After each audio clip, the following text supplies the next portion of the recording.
والتين والزيتون وطور سينين وهذا البلد الأمين لقد خلقنا الإنسان في أحسن تقويم بارك الله لنا ولكم في القرآن العظيم ونفعنا وإياكم بالآيات والذكر الحكيم وقال رسول الله صلى الله عليه وسلم من سلم المسلمون من لسانه ويده أو كما قال عليه الصلاة والسلام صلى الله على سيدنا ومولانا محمد وعلى آله وأصحابه وسلم بلغ العلا بكماله كشف الدجى بجماله حسنت جميع خصاله صلوا عليه وآله সম্মানিত উপস্থিতি, আমি আপনাদের সামনে পবিত্র কালামুল্লাহ শরীফের একখানা সূরা যার নাম হলো সূরা ৩-এর ১ থেকে ৪ আয়াত তেলাওয়াত করেছি। আল্লাহ রাব্বুল আলামিন যদি তৌফিক দান করেন তাহলে কিছু আলোচনা করার চেষ্টা করব। আমার তৌফিক ইল্লা বিল্লাহ।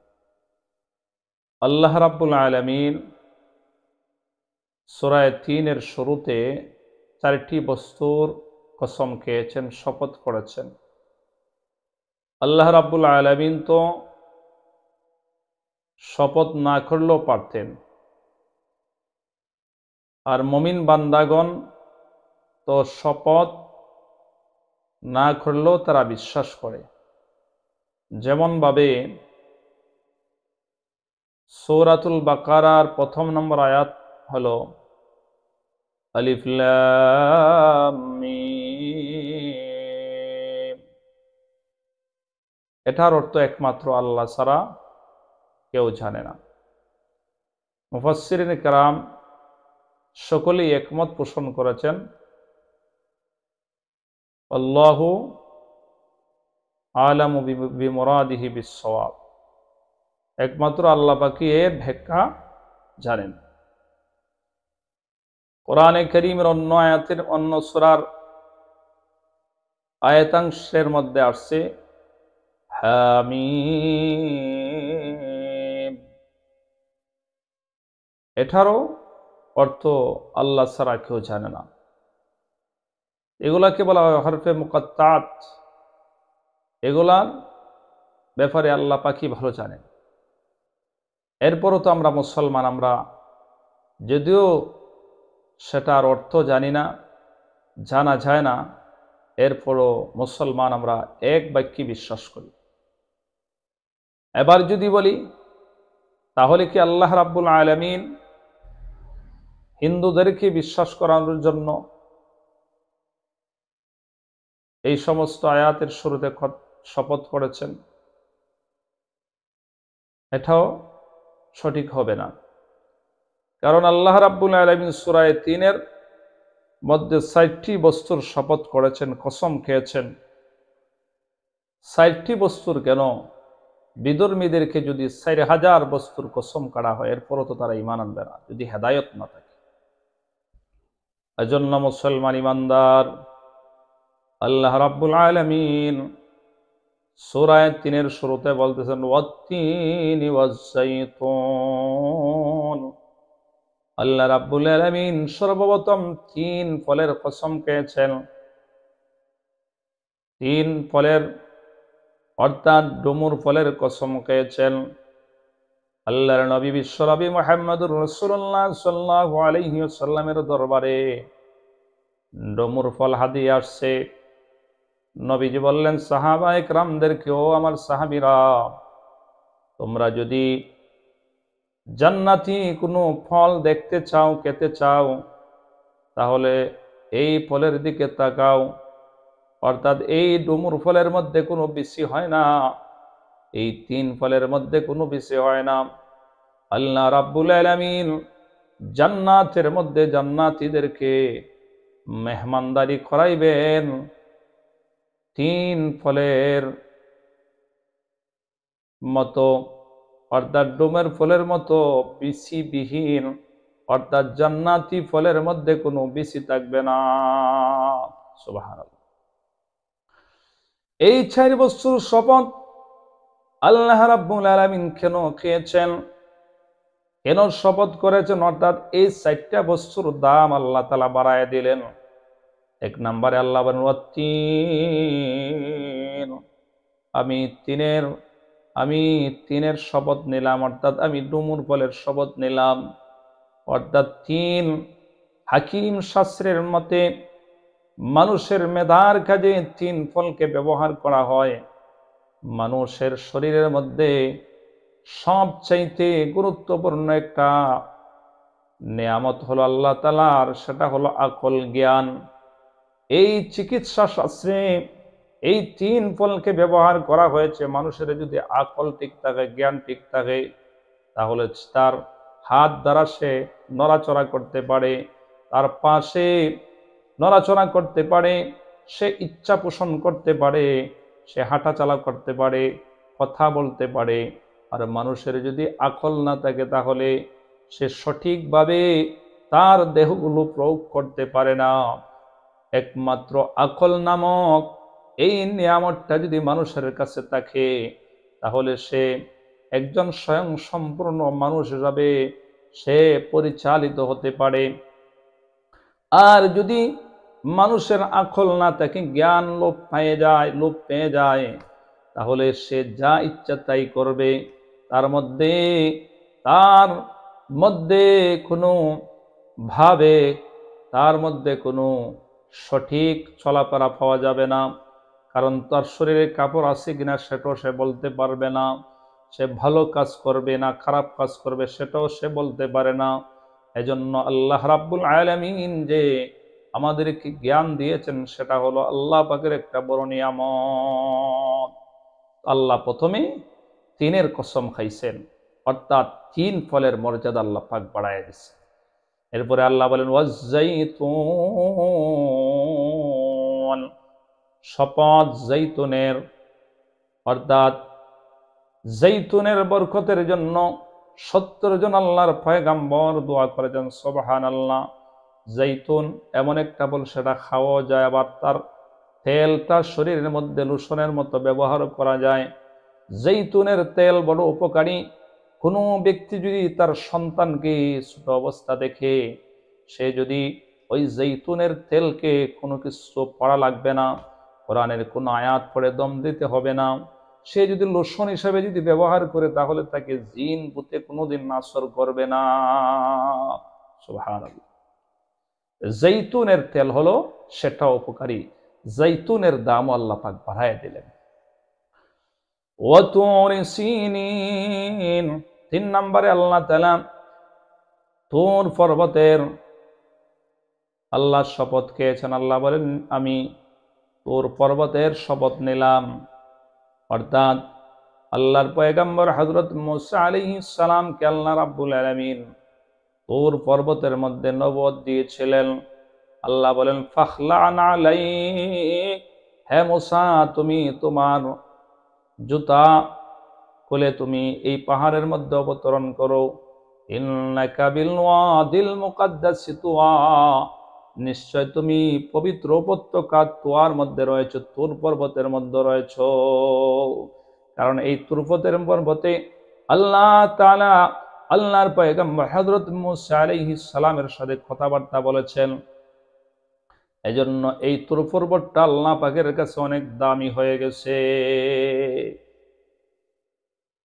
4 নম্বরে আল্লাহ পাক বলেন ওয়াহাযাল বালাদিল আমিন, আল্লাহ বলেন যে আমি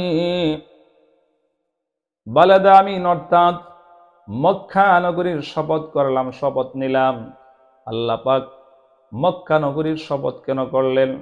মক্কা নগরীতে আমাদের নবী বিশ্ব নবী মুহাম্মদুর রাসূলুল্লাহ সাল্লাল্লাহু আলাইহি ওয়াসাল্লামকে আল্লাহ পাক পাঠাইলেন।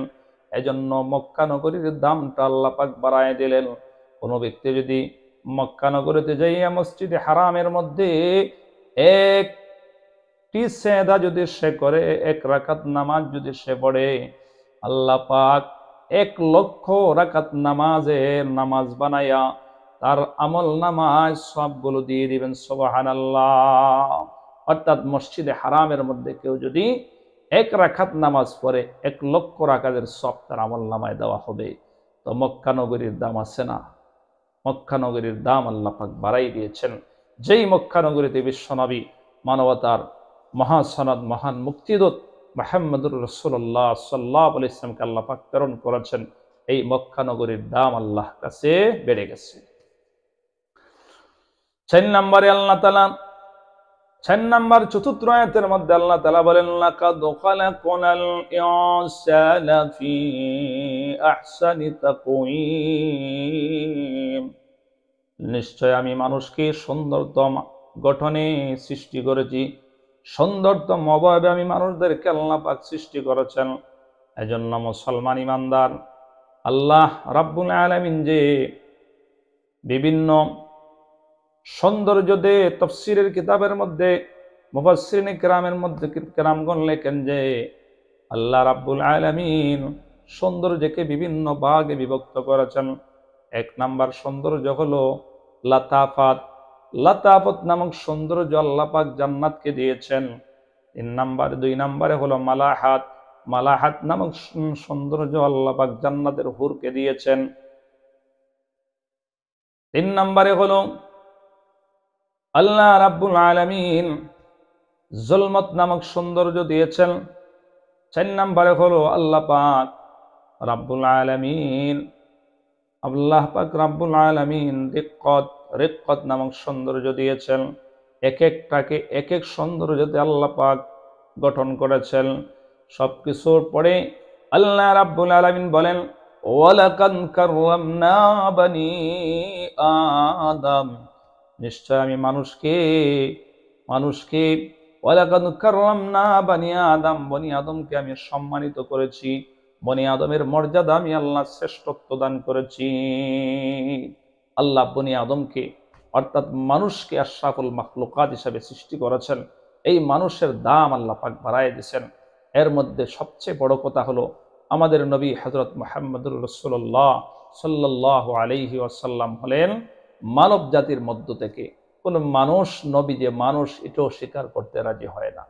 অথচ আমাদের নবী বিশ্বনবী মুহাম্মদুর রাসূলুল্লাহ সাল্লাল্লাহু আলাইহি ওয়াসাল্লাম মানব জাতির মধ্য থেকে সাইয়্যিদুল মুরসালিন খাতামুল আম্বিয়া অর্থাৎ নবীগণের সর্দার, সমস্ত নবীগণের সর্দার, মর্যাদার দিক থেকে সমস্ত নবীগণের ইমাম, আল্লাহ তাআলার পরে আমাদের নবীজির মর্যাদা।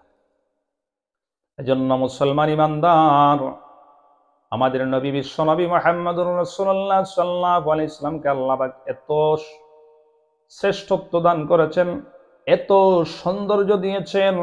যেমন আল্লাহর পয়গম্বর হযরত ইউসুফ আলাইহিস সালামকে আল্লাহ রাব্বুল আলামিন সমস্ত মানুষের মধ্যে সৃষ্টি, সমস্ত মানুষের মধ্যে সৌন্দর্য দান করেছেন। হযরত ইউসুফ পয়গম্বরের যে সৌন্দর্য ছিল সেটা ছিল দবদবে সাদা।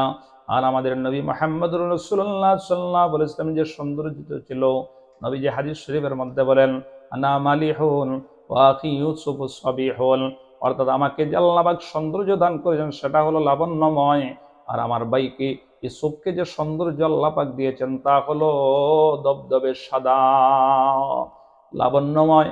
চেহারার মধ্যে চিত্তাকর্ষক বেশি হয়, বেশি সৌন্দর্য বোঝা যায়। এজন্য মুসলমান ইমানদার, কিছু এক্সেপশনাল বিষয় আছে।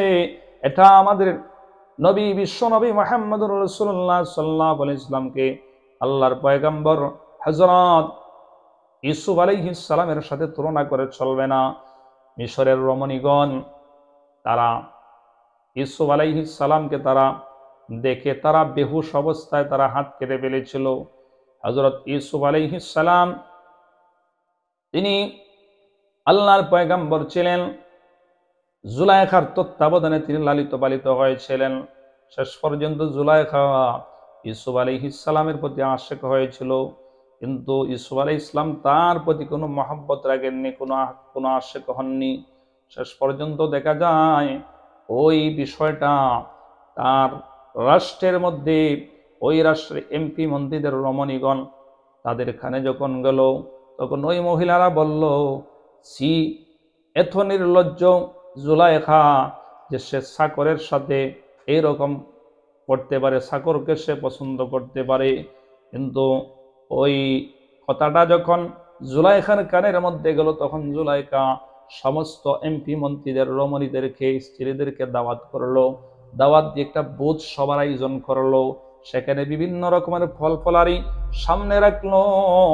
ওই ফল ফলারির সামনে রাখলো আর তাদের সামনে একটি করে চাকু দিল। কিছু ফল এমন আছে যেগুলো চাকু দিয়ে কেটে খেতে হয়। এজন্য হঠাৎ করে ইউসুফ আলাইহিস সালামকে বলতে লাগলো, ইউসুফ তুমি এদিকে আসো। ইউসুফ আলাইহিস সালাম জানতেন না সেখানে মহিলাগণ আছে। তখন যেহেতু তার ঘরে তিনি লালিত পালিত হয়েছেন, তার কথা মানতেই হবে। এজন্য তিনি ইউসুফ পয়গম্বর তিনি ওই জুলাইখার কথায় তিনি যায় দেখলেন রমণীগণ, ওই রমণীগণ ইউসুফ আলাইহিস সালামের দিকে তাকায়া তারা ফল কাটার পরিবর্তে তারা আঙ্গুল কেটে ফেলেছে চাকু দিয়ে। এই অবস্থাটা তাদের বেহুশ অবস্থা ছিল, হুশ অবস্থায় না। আমাদের নবী বিশ্বনবী মুহাম্মদুর রাসূলুল্লাহ সাল্লাল্লাহু আলাইহি ওয়াসাল্লামকে অসংখ্য অগণিত বেদিন যারা কিছুক্ষণ আগেও যারা দেবতাকে সেজদা করে আসছে, আমাদের নবীর কাছে এসে নবীজির লাবণ্যময় চেহারা দেখে, নবীজির আদর্শ দেখে তারা বলেছে, ওগো আল্লাহর পয়গম্বর, এই মুহূর্তে আপনি হাত কান আমার কাছে বাড়ায় দিন, এই মুহূর্তে আমাকে কালেমার মালা পরায়া দিন। সমস্ত বেদিন গুলো তারা বুঝে বুঝে তারা ঈমান গ্রহণ করেছে। সুবহানাল্লাহ। এজন্য ইউসুফ আলাইহিস সালামকে রমণীগণ দেখে কেউ ঈমান আনেনি, একজনও ঈমান আনেনি দেখে, চেহারা দেখে। কিন্তু আমাদের নবী মুহাম্মদুর রাসূলুল্লাহ সাল্লাল্লাহু আলাইহি ওয়াসাল্লামের চেহারা দেখে অনেক সাহাবায়ে কেরাম ঈমান গ্রহণ করেছে। এজন্য মুসলমান ঈমানদার, আল্লাহ রাব্বুল আলামিন বলেন, লাকাদ খালাকনাল ইনসানা ফি আহসানি তাকওয়িম, নিশ্চয় আমি মানুষকে সুন্দরতম গঠনে সৃষ্টি করেছি। অর্থাৎ মানুষ যদি আল্লাহর হুকুম মতে চলে, আল্লাহর বিধান পালন করে, রাসূলের তরিকা অনুযায়ী চলে, ওই মানুষটা হলো ফেরেশতার থেকেও দামি। আর যদি মানুষ আল্লাহর বিধান পালন করে না, রাসূলের তরিকা মতে চলে না, ওই মানুষটা জন্তু জানোয়ারের ন্যায় বলা হয়েছে। আল্লাহ রাব্বুল আলামিন পবিত্র কোরআন আয়াতের মধ্যে বলেছেন, উলাইকা কাল্লাম বাল হুম আদাল, কিছু কিছু মানুষ আছে জন্তু জানোয়ারের মতো, আবাল হুম আদাল, বরং তার থেকে আরো নিকৃষ্ট। এখন আল্লাহ পাক আমাকে সুন্দর বডি দিয়েছেন, ডান হাত দিয়েছেন, আমি ভালো কিছু গ্রহণ করার জন্য আমি যদি এখন বাম হাত দিয়ে চা পান করি, বা বাদ দিয়ে খাবার খাই, তাহলে ওই মানুষটা তো পশুর মতো হয়ে গেল, কুকুর শিগালের মতো হয়ে গেল। কুকুর শিগালের তো কোনো হাত নাই, তারা নিজ দিকে তারা মাথা ঝুঁকাইয়া খেতে হয়। আর মানুষদেরকে আল্লাহ রাব্বুল আলামিন সুন্দর নিয়ামত দান করেছেন, হাত দিয়েছেন। মানুষ হাত দিয়ে, সে ডান হাত দিয়ে খাবার গ্রহণ করবে। মানুষ যখন প্রস্রাব করবে সে বসে প্রস্রাব করবে, কারণ জন্তু জানোয়ারও তো দাঁড়াইয়া প্রস্রাব করে। এটা হলো মানুষ আর হায়াওয়ানের মধ্যে পার্থক্য। যে বসে প্রস্রাব করবে তার মধ্যে মানুষত্ব থাকবে, যে দাঁড়ায় প্রস্রাব করবে সেটা হলো জন্তু জানোয়ারের মতো হয়ে গেল। এজন্য মুসলমান ঈমানদার, আল্লাহ রাব্বুল আলামিন মানুষকে সবচেয়ে বেশি সুন্দর করে সৃষ্টি করেছেন। কোন মানুষ একটা পাখিকে দেখলে বলে, এই পাখিটা বড় সুন্দর, ময়না পাখিটা বড় সুন্দর, টিয়া পাখিটা বড় সুন্দর। না, পাখিটা তার বাসায় সে ডাক দেয়া বলে, ও আশরাফুল মাখলুকাত মানুষ, তুমি যে সুন্দর তোমার কথা কিন্তু কোরআনের মধ্যে আছে, কিন্তু আমি পাখি যে সুন্দর সেটা কিন্তু কোরআনের মধ্যে নাই। এজন্য আমি সংক্ষিপ্ত আলোচনা শেষ করলাম।